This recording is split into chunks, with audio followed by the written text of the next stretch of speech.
Oh, we start, right? Yeah, good afternoon, ladies and gentlemen. I welcome you to our workshop. This is the Hong Kong Medical AI workshop at the World Summit of AI. This is our first time attending here at this summit, also in Amsterdam, Netherlands. And this is very specific for us because Hong Kong is a kind of very international hub, vibrant hub. And soon my superior, Paula, she's actually the head of the Hong Kong Invest in the Brussels office, will give the outline. Paula, you will take the floor, please. Also from my side, welcome. Thanks for coming. We realize that we are a little bit between lunch and the afternoon drinks, so we hope you can stay awake with us. Like the title slide says here, we're going to talk about medical AI, the possibilities for going IPO in Hong Kong. And not to forget what is there on the second line. Hong Kong very much can be used as your regional APAC hub, right? And medical AI, we've seen a lot of, let me see whether all this beautiful stuff works. We've seen a lot of developments there because AI can be used in so many fields in medicine, right? It's about drug development, it's about treatment, it's about diagnosis. Oh, I should have said that the other way around. Diagnosis, treatment, and a whole host of number crunching and improved treatment that wasn't possible before AI entered our lives, right? A very distinguished panel this afternoon. There is Greg, who has a background in life sciences and is an Asia expert with about 15 years in Japan, Greg. Now working for Invest Hong Kong. There's Stratos, who has the fantastic double experience of the Hong Kong Hospital Authority and now in Prudential, the insurance company. And we have Ellen, who speaks to us from Receptor AI. Ellen, your field is complicated to the extent that I'm going to leave it to you, because otherwise I'm going to make a fool of myself. And we have via screen later with us Anastasia Lit. Anastasia, I see you. You can probably see us a little bit. I'll leave it to you to share your insights with the audience. Then, very briefly, what is all happening here? The important speakers are the people who come after me. First, Greg is going to set the stage, and then the three testimonials. I'll leave each of them to introduce themselves later. A few words about Invest Hong Kong as the party who brought all these people together, right? Who are we at Invest Hong Kong? We're actually a totally non-sexy outfit. We're a government department. However, where does government always come in very useful? To give you neutral info and to help you as entrepreneurs grow your business. We're a facilitator. We help companies that want to use Hong Kong as their Asia hub, right? We do that with 31 offices around the world. I have the honor of being the head of one of those offices. But more importantly, the secret sauce of Invest Hong Kong, I would like to say, are the sector teams, the experts in Hong Kong. And before I talk about those experts, just what it says here at the bottom, very important, we are in cost-conscious Netherlands. Our services are free. And then sometimes people say, what's your business model? How can this be free? Very simple. You grow your business, you come to Hong Kong, and you probably rent an office and you hire some Hong Kong staff.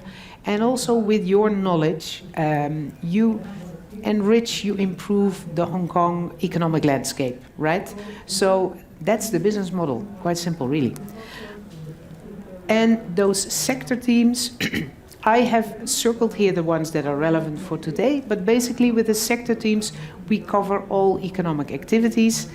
The sector teams that are relevant for today are innovation and technology, where Greg is one of the experts, and also the ICT team, where we dive into AI, right? So we're all talking this afternoon medical science, medcare, and AI. So I think it's time for me to leave you in the good hands of the next speaker. Greg, the floor is yours. Thank you so much, Paula. Thank you. Yeah, thanks so much for the warm welcome, for the introduction about our activities and Foreign Invest Hong Kong for the Hong Kong government side. Now I give you a short journey, what we are doing with the biomedical ecosystem, especially within medical AI. So this is, of course, this kind of skyline of Hong Kong is very, I mean, I lived 10 years and then 5 years extras in Japan, and then I went to Hong Kong, and you see really a vibrant city. So like in New York, the city never sleeps.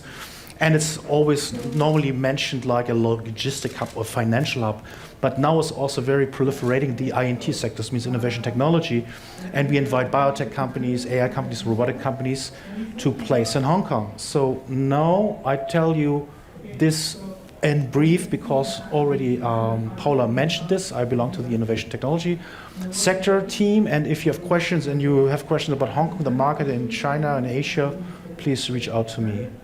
So this we also mentioned in the beginning. When you come to Hong Kong, you actually place really central in Asia. This is actually the map, and you see Hong Kong, you can reach in 5 hours 50% of the world's population.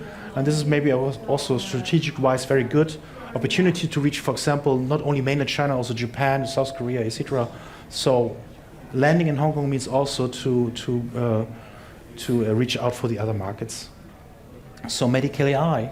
So first is the thing we talk now. When we hear in this promising summit, there's of course many AI topics, but now we want to narrow down about medical AI because to give you a flavor what of our subsectors is doing. So when we talk about medical AI, what is it actually about? So normally we talk about the traditional medicine. The traditional medicine was like people going to the doctor when it's too late, you know, and the now in future is like we're talking about monitoring, we're talking about precision medicine, your personal medicine. So now based on the fact of new data and you know new tools, AI tools, so we have actually cohort studies, we have big data from healthy volunteers and not healthy volunteers.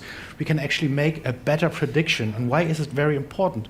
Because with these tools, it's not only the technique-wise, okay, we want to utilize it. No, we want to actually improve the quality of life, especially for the elderly persons. So the macro topic is aging society. And you will not believe it, in Asia we have also this kind of topic, the silver population, how should we do it?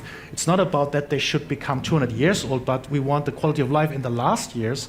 And then you want also that your healthcare system is also relieved, not have chronic patients and so on.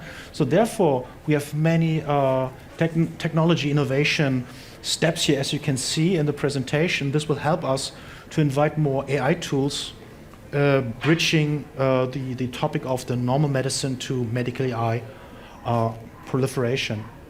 So this is just a kind of, this is always one of my beginning slides, it's a kind of snapshot of our value chain.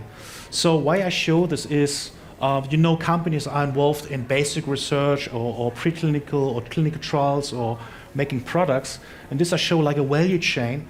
This means regardless any reason which stage you have, you can find your niche here. As a startup company, maybe you license out or you merge with a pharma or biotech, or you you find a joint venture partner in Hong Kong. Plus you connect with the hospitals, they give you kind of patient population access and so on. So I think you can go along this value chain to grow your product in Hong Kong within medical AI. So this is just also a snapshot about the public and private healthcare systems. Is similar like in the Netherlands or in Germany and so on. So we have also regulation. This means when you have a product already approved in America and in Europe and so on, we just need not so much evidence. We say you're already approved. You can land automatically and sell your products in Hong Kong. This is another value chain about clinical trials. Why it's important because sometimes you need a backup study. You have to make new trials or additional trials. So it's depending on the patient population and therapeutic area. And then we also invite medical AI companies to join. So it's always about big data, cohort studies, and so on, how to improve the trials and make them more efficient because clinical trials are very expensive. This is also another value chain about our healthcare service development by the government and also by the community. So what is it about? It's, as I triggered, it's about the future and the now. It's about we want to make prevention, early diagnosis, treatment, and rehabilitation. Because frankly speaking, we cannot afford it that people are ill. So they should be healthy, they should have a healthy lifestyle, and they should participate with family life and work life and so on. So this is just going to the way of medical AI because of diagnostic, why it's so important. The thing is, we're creating new tools in medical AI. They talk about biomarkers.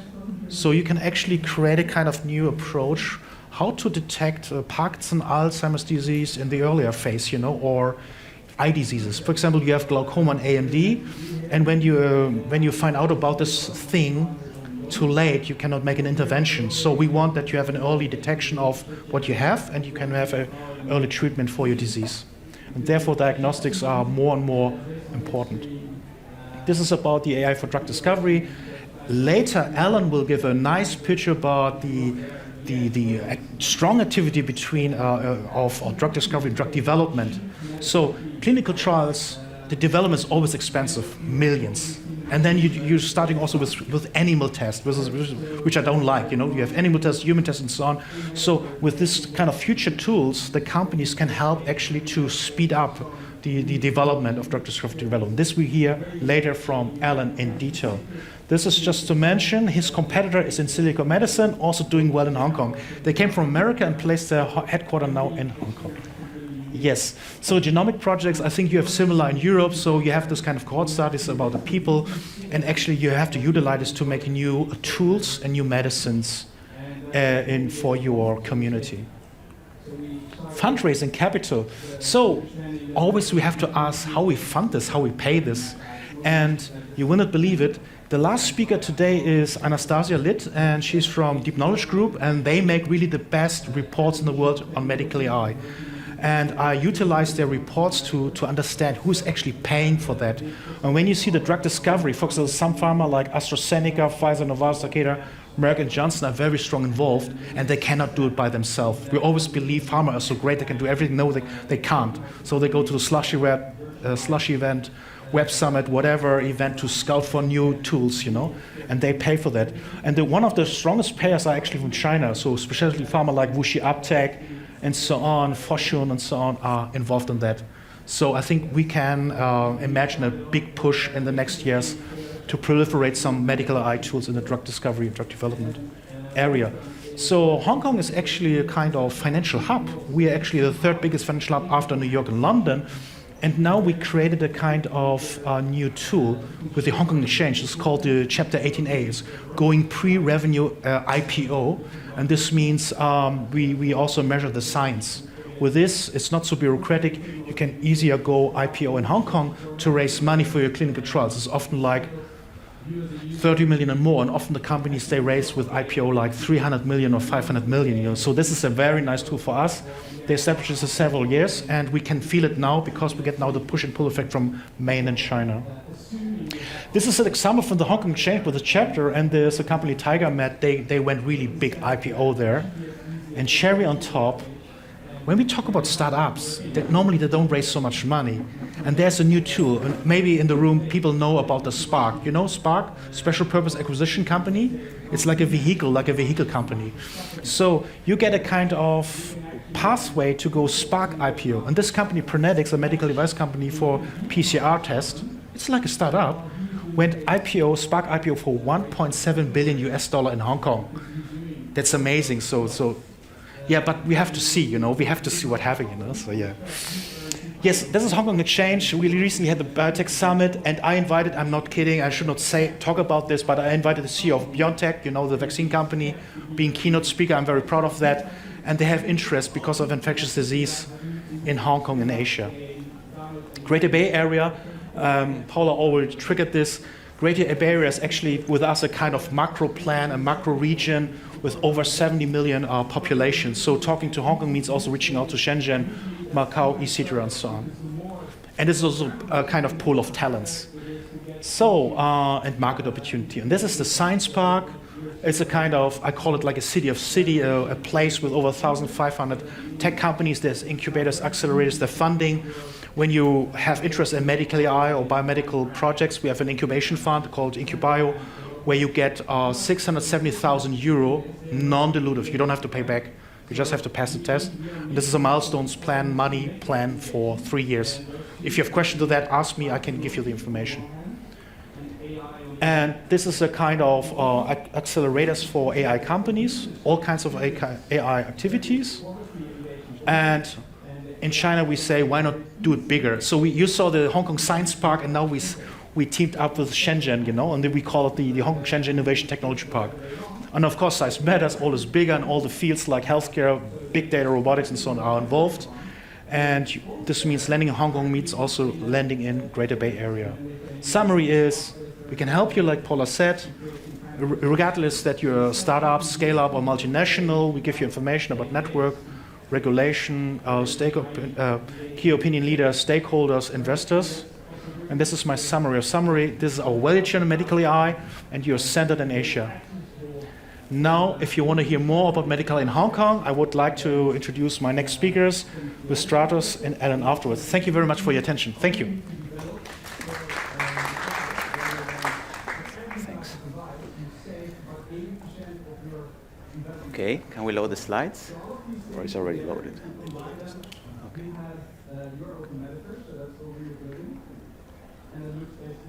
Right, hi. Welcome everyone. My name is Stratos. So I guess I'm here for two reasons, because I worked on the medical AI for some years. Also, I helped Hospital Authority to set up their AI lab and another data collaboration lab, which I mentioned later. And also I live in Hong Kong more than 10 years, so that's the second reason I guess I'm here.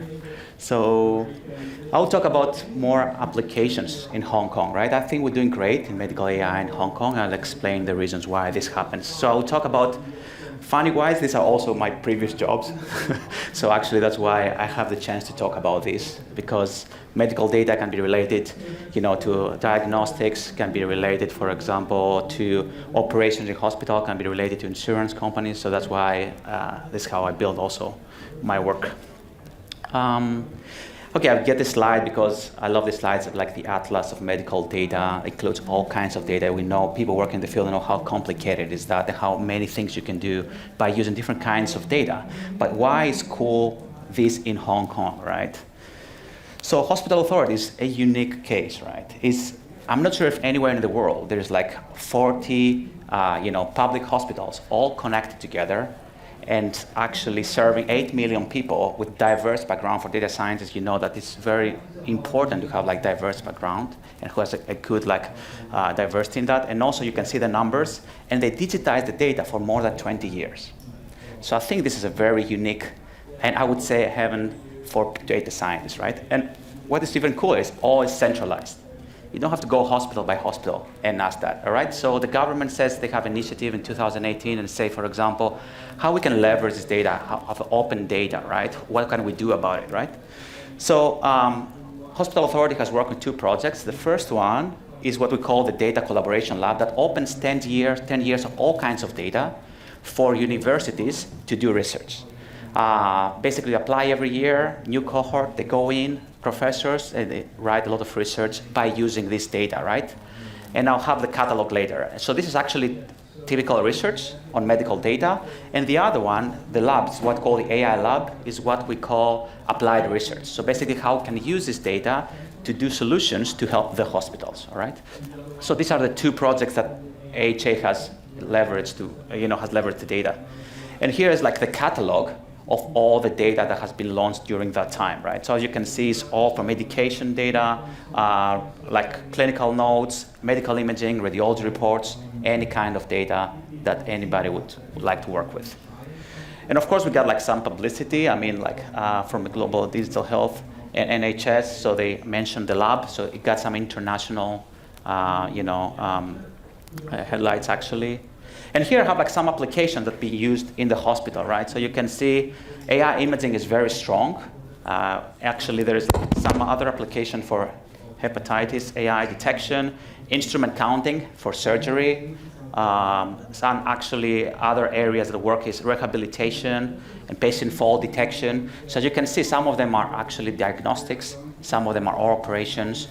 And one of the most famous one is actually, maybe you cannot read that, but it's on the news. But actually what it did is we set up a chest X-ray for lung nodule detection algorithm. So a lot of people when go to the emergency room, they have a second screening because there was some cases that people show up for another kind of another incident, but they will have a nodule, but doctors didn't see.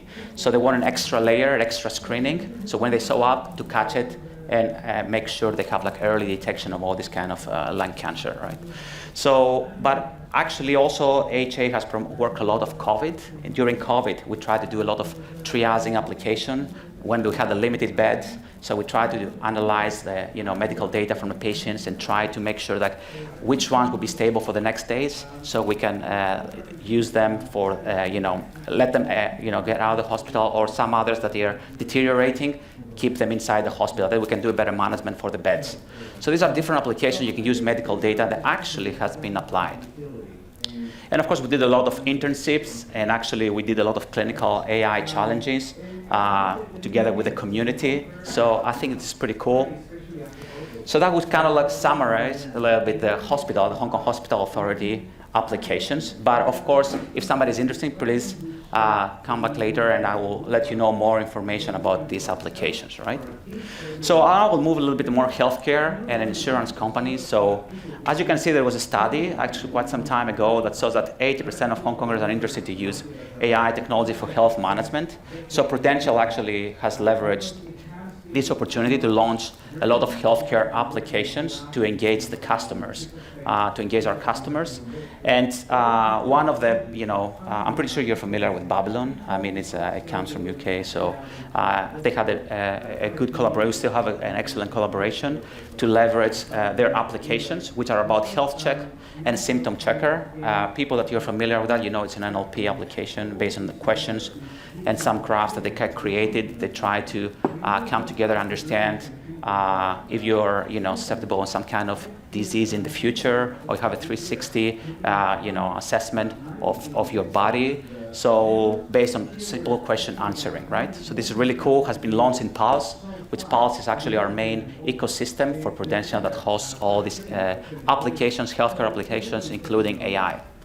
Another thing that we've done is actually BMI, so selfie BMI. So we tried, I think it's internally developed. So basically, by taking a picture of your face, they try to estimate your BMI and then give you different suggestions. These are kind of applications that we launched not very recently. I would say more than 3 years ago. So people might say, okay, selfie BMI might not be very advanced, but actually it's not something new. It has been launched in multiple markets all over Asia. And this is a little bit the details. I mean, I already explained how the Babylon works and about this question answering and about the symptom checker and health check, so I won't go into details on that. Another application that we launched recently, again, it's health AI related, is more computer vision related, is with a startup from Singapore, which basically is called Nervotech. And what they try to do is they try to take a video of your face and extract the vital signs and connect these vital signs to the stress level, right? So in my first part of the presentation, I talk about medical AI and clinical AI, and now I'll try to bring some more wellness and healthcare and health management applications, all right? So as you can see, you take a video, then the video recognizes your face, then try to understand the change of the light, how the light changes, so then they can extract the vital signs. And of course, on top of that, you can extract some analytics about your stress level, BPM, and all this kind of information that can help you manage your health on a daily basis. And I mean, this is like a slide that shows like different FDA-approved AI solutions that has been actually out for quite some time. As you can see, they're all over there, like cardiology, radiology, and so again, it's more clinical. This is, I think, 2020. I'm pretty sure this now has scaled all this slide. So it's very awesome that there's a lot of things going on in this field, but also around that area in Asia, we have a lot of startups. And I would say in medical imaging, we have a lot of successful cases. For example, we had ImSight that they do like lung nodule detection on CTs. Again, on X-ray, we have Lunit from Korea, also working like, on different kind of disease findings on the chest X-ray. We have Infravision coming from mainland China, also a lot of work on CT. And of course, like SenseTime, you might know that one of their solutions also focusing on medical and cardiology, also on CT, all this kind of applications. So I would say medical imaging is quite good, quite strong in the area, and we have quite successful cases also adopted by hospitals. But of course, assessing, validating an AI model is not so straightforward. I'm pretty sure people working here in the field will already know that. I mean, how the model can generalize geographically, or for example, if there is any bias, or there's a lot of things, a lot of flows that can show up. But I can guarantee you that, Hospital Authority and also Prudential and other companies that are working in the field are working hard to assess and validate all these solutions so they can make sure the patients and also the customers have a good service. This is something personal, which I believe it's a clinical adoption of AI. And I believe AI, as we go into 2020-22, is helping more towards the back-end operations, alerting, triaging, helping, using all this data information to basically help the operations of the hospital. And as it builds more trust together with the doctors, it moves forward to recommending a co-diagnosing. This means it comes closer to the doctor and help make decisions, right? So as we build trust with this technology, it will come closer to the doctor. So of course, Professor Jeffrey Hinton says, we stop training radiologists now, but I would say, a lot of people say now that we start training doctors using AI, which is actually, I think now it's a better quote for the moment. Sorry, Professor. And before I close, I would say it's a winter time for AI in Hong Kong, but I would say it's summertime. And please come there. There's a lot of opportunities on research level, on actually business level, doing good evaluations on models, and it's a good step going forward to Asia. Thank you very much. And now is the floor for Alan.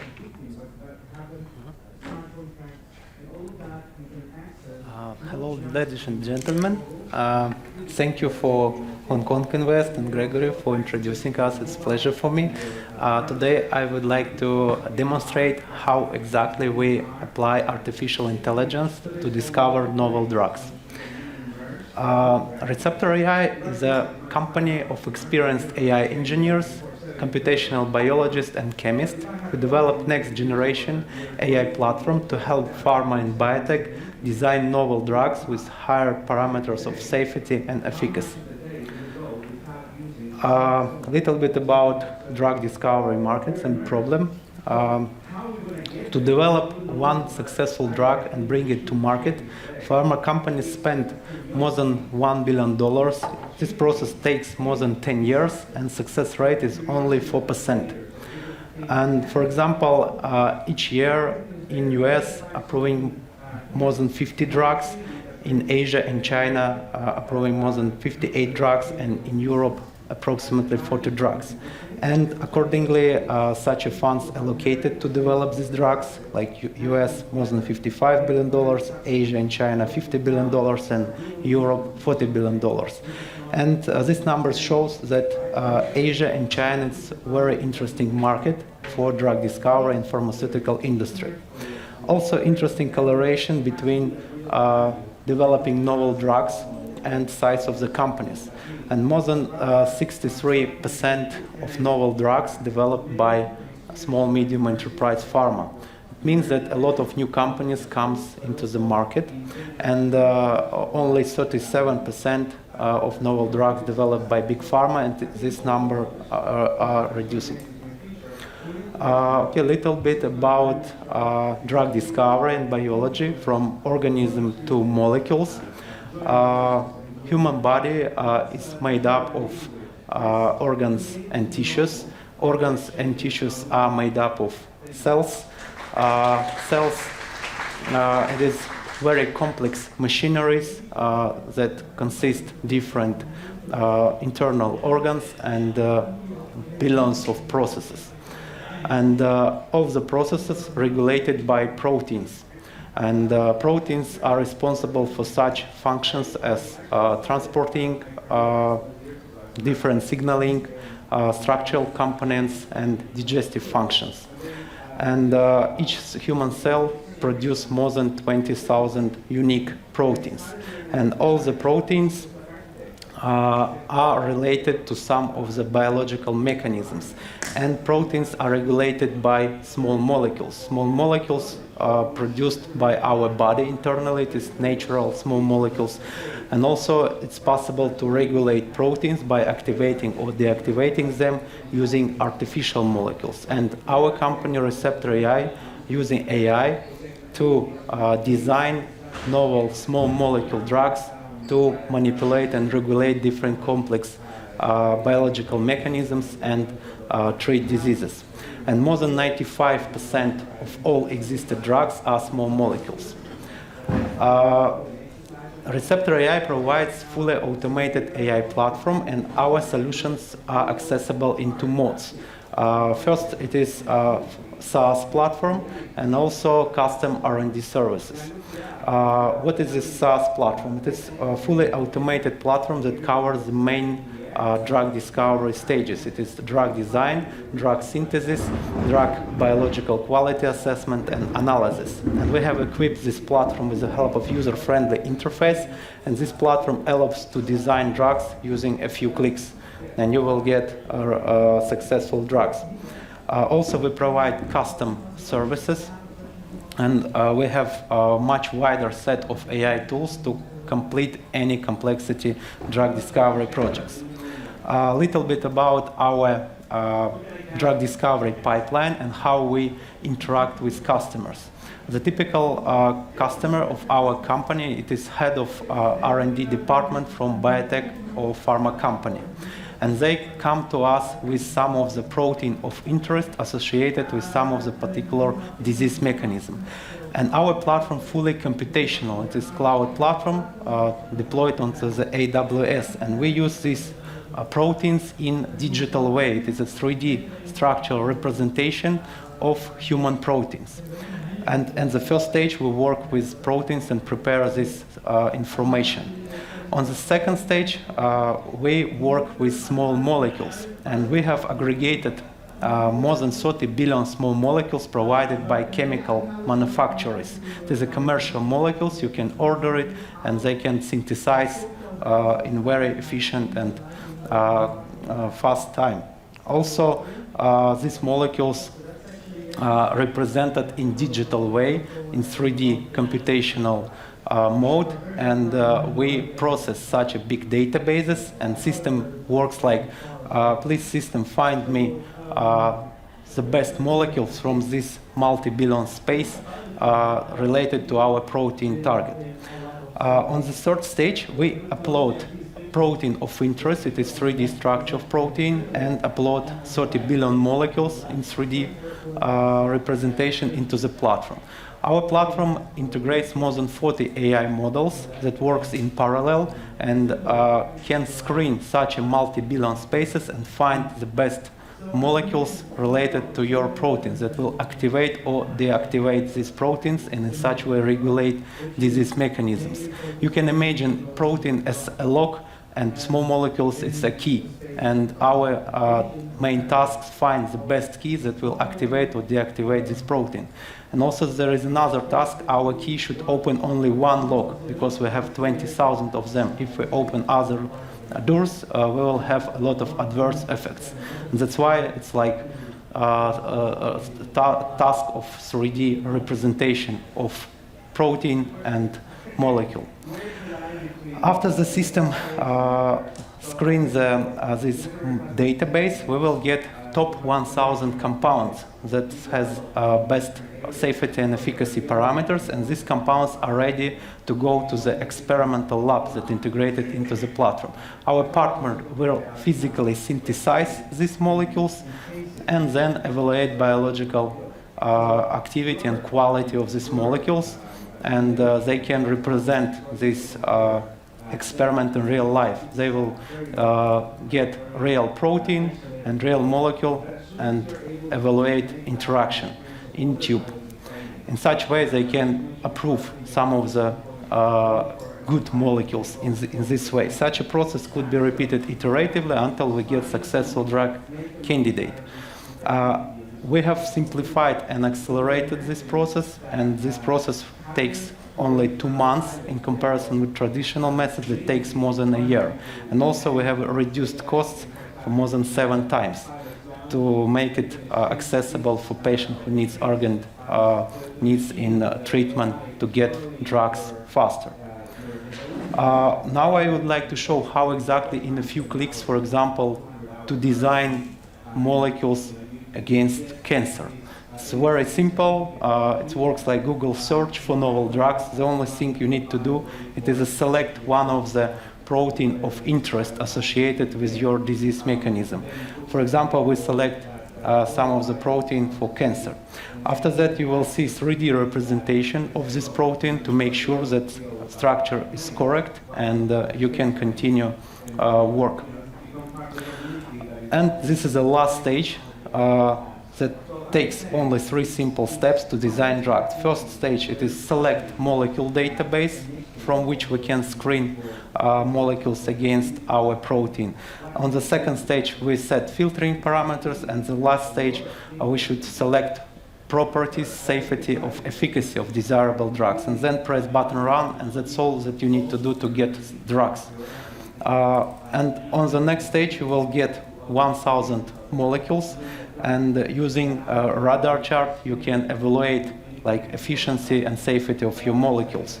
It's very useful, and also for advanced users, it's accessible to see 3D representation of molecule and protein and how good this molecule located into the binding pocket of protein. A little bit about AI. Our platform is fully customizable, and we have created fully automated AI pipeline. And for example, our customers have raw chemical or biological data. They need only upload data, and in the end, they will get ready-to-use AI model. And this pipeline includes like automated data preprocessing, feature selection, model selection, hyperparameter tuning, performance evaluation, and deploying. And also, when you have ready-to-use model, it's accessible to integrate it in our proprietary pipeline constructor that integrates more than 50 pre-trained AI models for drug discovery, and then you can play with workflows and create your own drug discovery pipelines to complete any projects. Little bit about our traction. We have founded our company in 2021, and for this short time we have established number of strategic collaborations with biotech and pharma companies. We are generating revenue and launched number of commercial projects. We have number of case studies, pilot projects, and publishing dozens of scientific articles. Also establishing number of academic collaboration and help design drugs to researchers, and it is non-collaboration, commercial activities of our company, and provide free access to the platform. Also now we're in a fundraising mode of our seed round of 1.2 million. And what our customer will get while interacting with us, it is successful drug candidate with very high parameters of safety and efficacy, with higher chances to go successfully through clinical trials. Also, we are providing accelerated and cost-efficient pipeline, fully end-to-end project management team that can work with any complexity drug discovery projects, and also customizable platform for any project and the customer requirements. Thank you so much for your attention.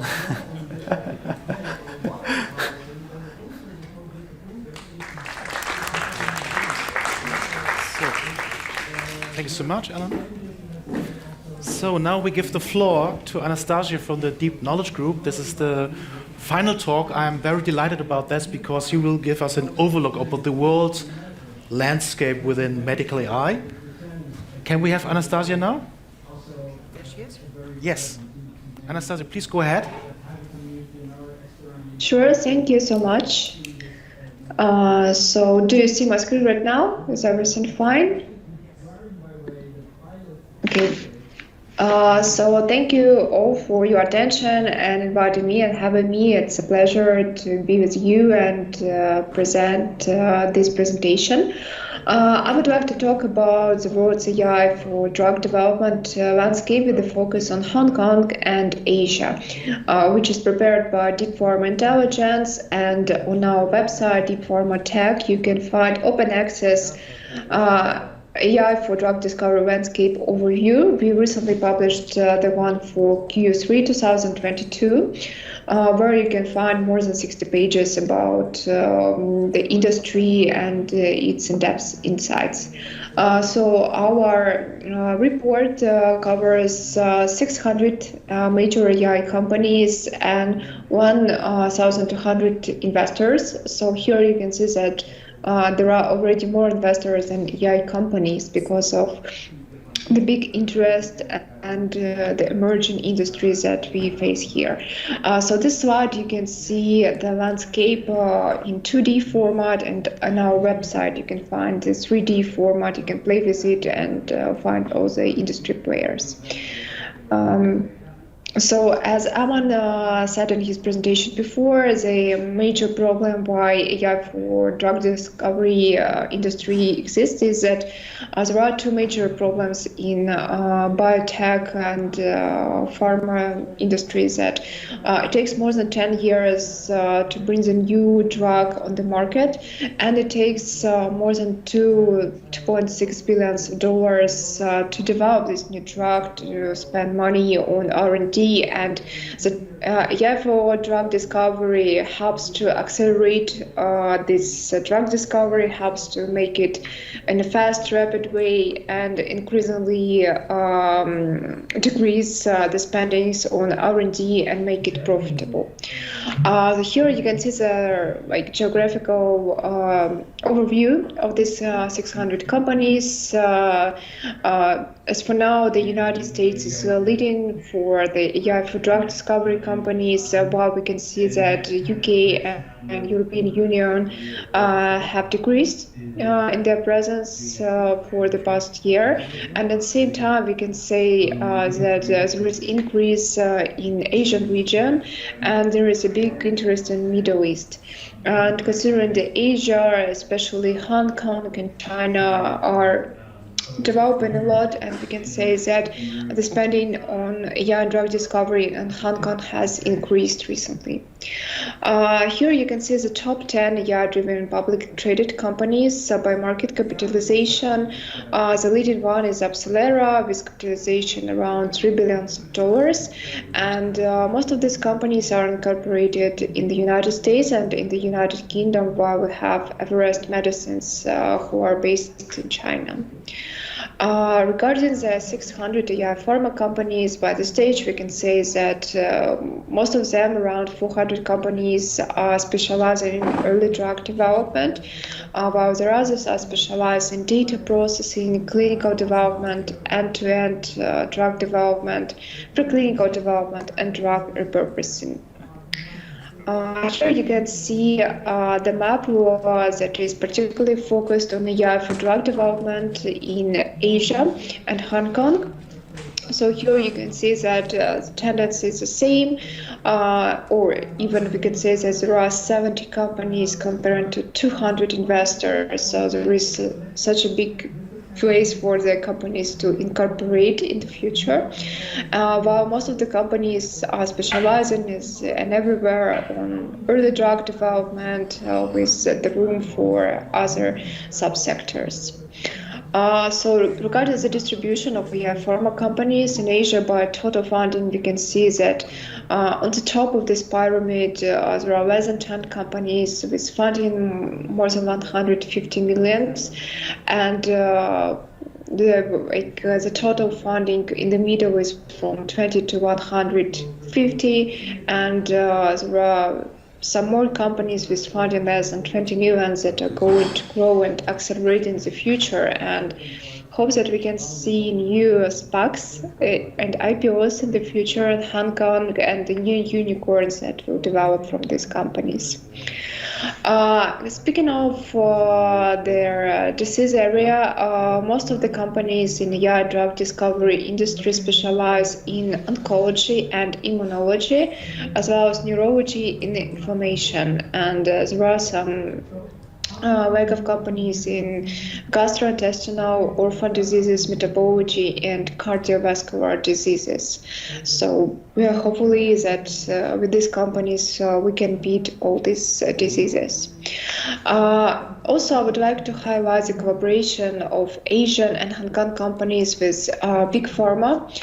This slide, in this rose column, you can see the big pharma companies and the companies with whom they work together and with whom they collaborate. Also, we should say that currently big pharma and healthcare companies are focusing also to find the M&A targets, as they're also struggling to find the good targets to acquire and make their company even stronger in terms of profits, and usually they have enough money, and many startups and not in IPO and SPACs but in these M&A deals.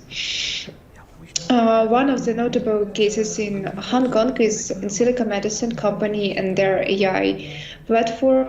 We can discuss it more on our masterclass, and I should say that I'm currently based in UAE, and there is a big buzz about Insilica Medicine. They had a presentation today in Dubai, and everyone is fascinated about their success. Here are the key takeaways I would like to highlight. So the use of AI facilities target for drug manufacture and closed the R&D gap in the pharmaceutical and manufacturing process. As a result, it increased their market share, but biopharmaceutical businesses are turning to AI. Also, we can say that there is a significant number of non-biotech investors to enter the life science sector, because here, as you can see, that AI can speed up the drug discovery, and the sector becomes more profitable and interesting for investments. Also, we should say that the growing industry traction reflected in the increasing number of R&D partnerships between big pharma and CROs with AI startups is a sign that the market is maturing for rapid increase in M&A activity in the nearest future. And also, we could say that the AI drug discovery is heating up in Asia and Hong Kong, and we are going to see it even more profitable and interesting. So it's more attractive for the startups to be incorporated and find the investors and interested companies in them. And also, we should say that big pharma and contract research organizations are actively competing for AI collaborations, and they are seeking for interesting companies with whom they could work together. So thank you for your attention, and the more information you can find on our website, and you can read all the inaugural report and our insights. Thank you. Thank you very much, all speakers. And now we come to the famous Q&A session. And of course, I can make now triggering question to the presenters, but better is always to ask the audience first. So, do we have some nice questions about our session and speakers? Would you like to? So then you have to switch on, and please. Hello? Yes, great. Please go ahead. Thank you for the session and the talks. Very insightful. Maybe a question to the last two speakers. If you look at the startup and the scale-up culture in Hong Kong and what you have experienced, what would have been the three biggest challenges that you have faced in the working in Hong Kong? Startup, right? Right, a scale-up and a startup. What year? Actually, I can tell you from years before until now. Actually, I think challenges. Actually, I don't think, okay, let me say something like this. I think the biggest challenge was basically maybe the skill set. But this might not be related to Hong Kong, because Hong Kong has one of the top universities like Hong Kong U, Science Park, HKUST.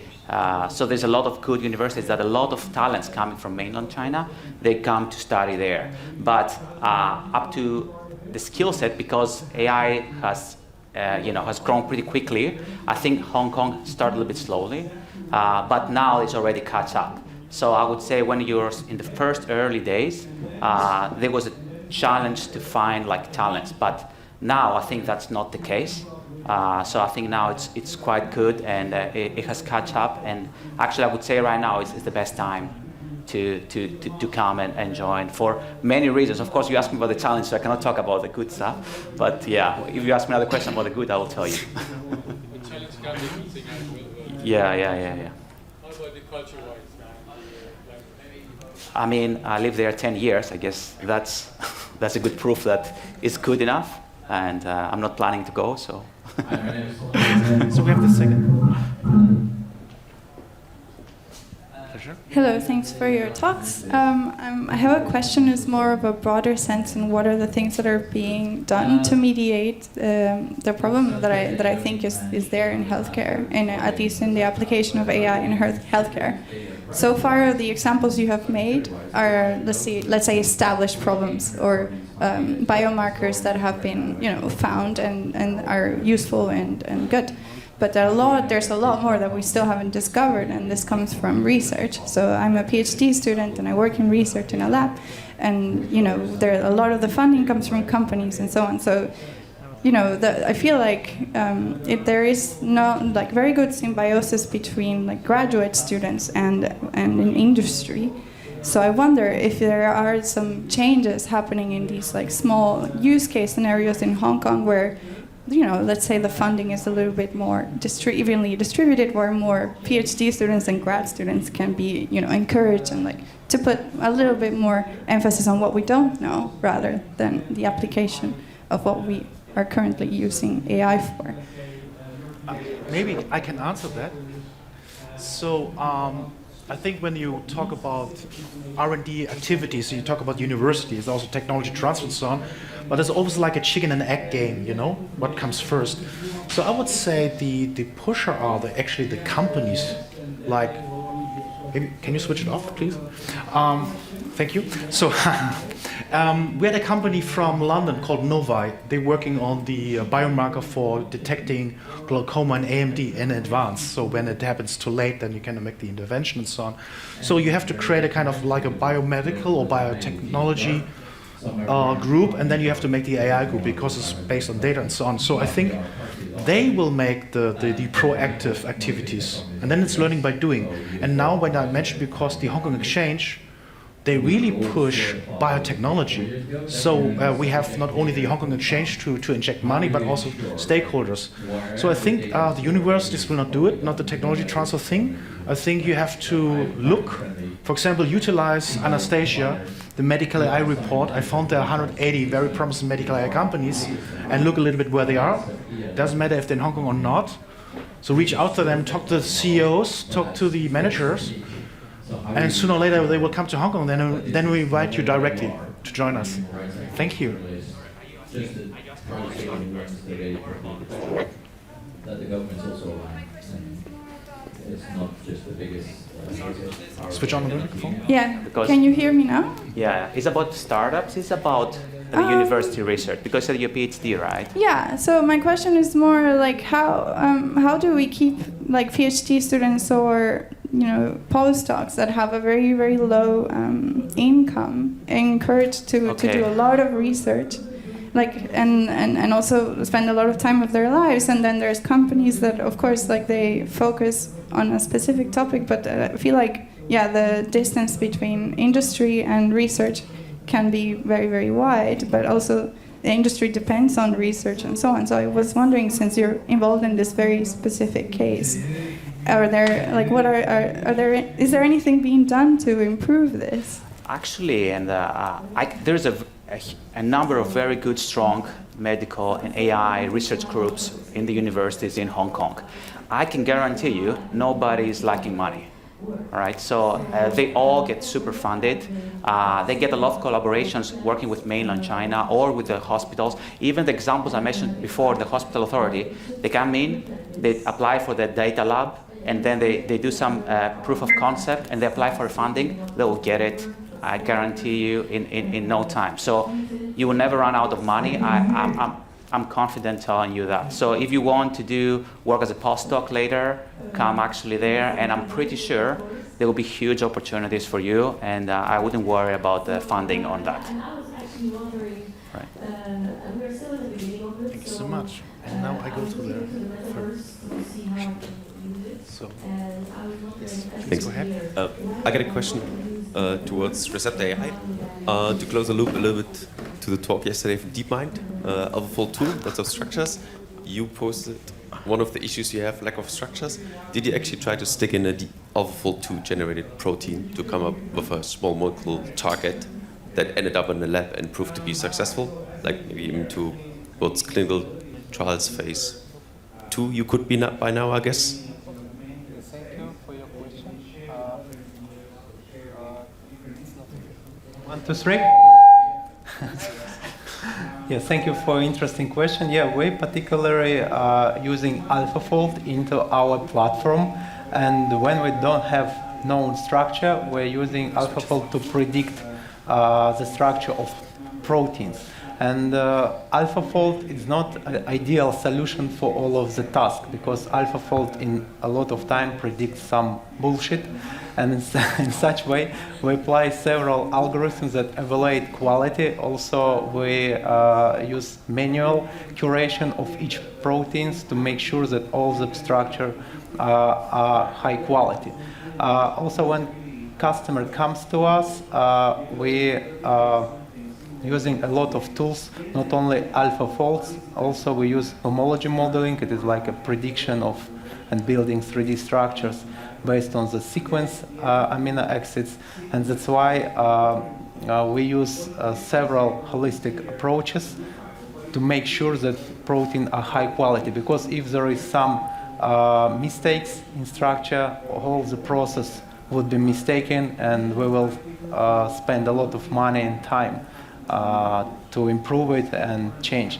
But if there is no structure and AlphaFold can't predict it, and there is no sequence, I think we can't solve this project. But such a project's only maybe 2% from all the customers. That's why it's a very rare case.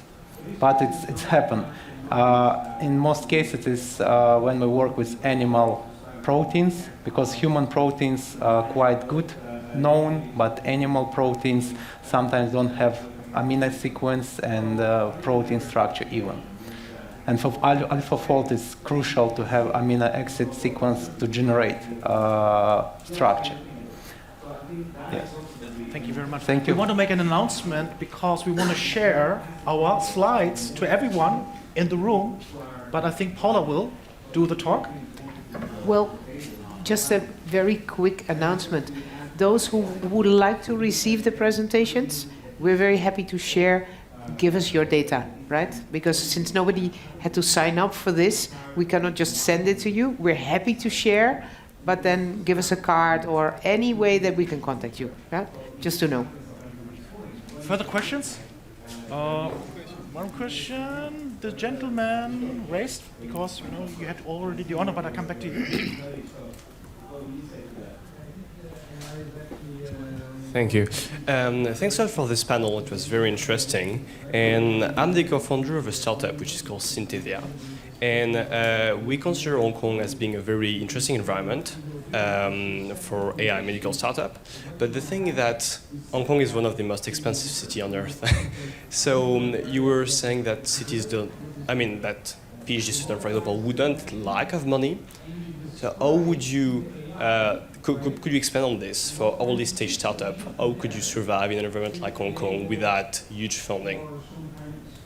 Should I take? Maybe I can also answer that, or Strauss, you go ahead, because I mentioned the science I can answer part. that. Actually, I think Hong Kong, yes. When you do these metrics, it looks like it's a very expensive city. But to be honest, in Hong Kong, you can eat with €4, right, outside. Grab a coffee with €2, and when the range of expenses, it can vary a lot. But what is cool in Hong Kong is you can really go cheap. You can really live with a minimum when you're in a startup, right? And it depends on your lifestyle, right? Of course, you're gonna go there and actually have a very fancy lifestyle, big apartment, blah, blah, yeah. And you want to also have your startup. Yes, it's difficult, but can you live with a minimum in Hong Kong? I would say, compared to other cities in Europe, I would say you can live with minimum, but you won't have such a high. For example, you have an apartment 60 square meter by paying like 500 euros, 600 euros, for example, like in Greece I'm from. All right, so you won't have that, right? But you can still have a very good lifestyle. And I mean, the salaries, I can talk to you after about salaries. It's actually okay. And also I can tell you that there's a lot of funding for startups by the government. For example, I think if you're a PhD student and you can apply to Science Park and they will cover you, if you're a PhD, 3,000 euros for 2 years. And you can have it's all fully paid, right? And this means you can have 4 PhD students, not PhD students, 2 PhDs actually, all fully covered by the government for 2 years. Also, you can have a master, 2 master students, around 2,000. Are these big money for somebody to live? No, they're not big. But from a startup perspective, you pay another on top 1,000 euros. This means somebody will getting salary 4,000 euros. This means you're spending 1,000, which is less what probably you're paying here, right? So you can balance it like this. That's one of the, back to your question about the good things in Hong Kong, right? Okay. So I had one more question about, one of the things about the startup and scale-ups is the traction, getting the customers and trying to actually create a digital platform where customers from around the world could actually interact and work with each other and collaborate. Now, this is more about related to the privacy and regulatory aspects.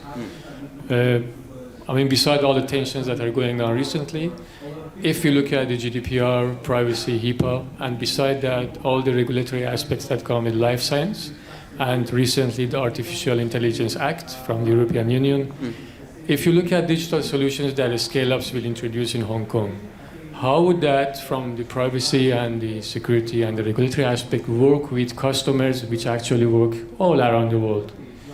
We onboard customers everywhere from that world, but we are not able to work with or share data with customers who are in Southeast Asia, with customers who are in US. How do you look at that, and what is your perspective on those? I think the GDPR is good enough, but of course, I'm not sure if you're familiar that China has launched their own data regulatory thing last year.